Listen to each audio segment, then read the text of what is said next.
The two major rabbinic holidays are Purim and Chanukah. One really striking thing is that while Purim gets its own tractate of Gemara and is dealt with in quite some detail, Chanukah is only given 2 and a bit pages in the Gemara and is only mentioned in the Mishnah in passing. Now, since Chanukah is really quite a big deal and it's a time when we commemorate such tremendous miracles, this seems odd. To try and explain it, I'd like to share with you an insight from Rabbi Ber Soloveitchik. He points out an apparent contradiction. In Moed Katan, the Gemara says that if you see a Torah scroll burning, you have to rend your garments twice. One tear for the parchment, and one for the writing, the letters.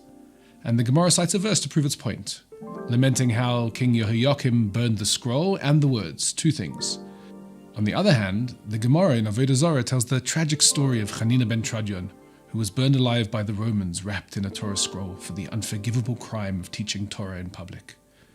His students called out to him as he was being engulfed by the flames, "Rabbi, ma taroeh, what do you see?" And he replied, "The parchment is burning, but oisius pochos, the letters are floating in the air. They cannot be destroyed." A beautiful and poignant image. But which is it? Do we tear our garments twice? Once for the parchment and once for the letters? Or are the letters indestructible? Rav Soloveitchik explained that it depends on who it is that's destroying the Torah. When it was the Romans, all that happened was the destruction of the physical, the parchment. The message, the words, the soul of the Torah was not touched. But when it was Yehoiakim, a Jew, then it was a double tragedy. The physical scroll was burned, and also the spirit, the letters, and in that sense, it was a greater calamity. Now, the Chanukah War wasn't just a war against the Syrian Greeks, but it was a fight against the influence of Greek culture, and those Jews who themselves wanted to abandon their culture, their heritage, and become Greek, assimilate to that dominant culture. The fact that the Maccabees had to combat those Jews was particularly tragic, and Rav Soloveitchik suggests that perhaps this is why the details of the war, a war between brothers, were kept out of the Torah Shebaal Peh. All we're told is basically, light a candle. Now, one place where Chanukah is mentioned is a Mishnah in Bava Kama. The scene is the narrow streets of a city. Think of the old city of Jerusalem or Mea Sharim. Enter a camel, stage left, loaded with a little too much flax. A candle burns in a store window.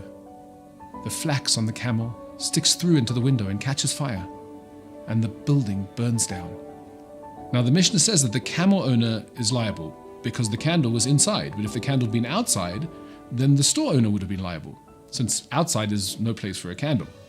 Unless, says Rabbi Huda, it's Chanukah, when outside is a normal place for a candle, since they lit candles there in those days, as many do today in Israel.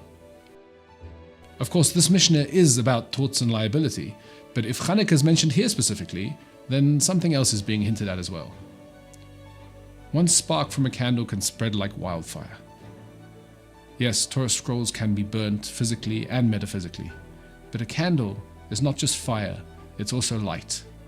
Chanukah candles represent the light of truth, and although we live in a world with so much darkness, it's our job to shine the light into that darkness, and it only takes a single spark.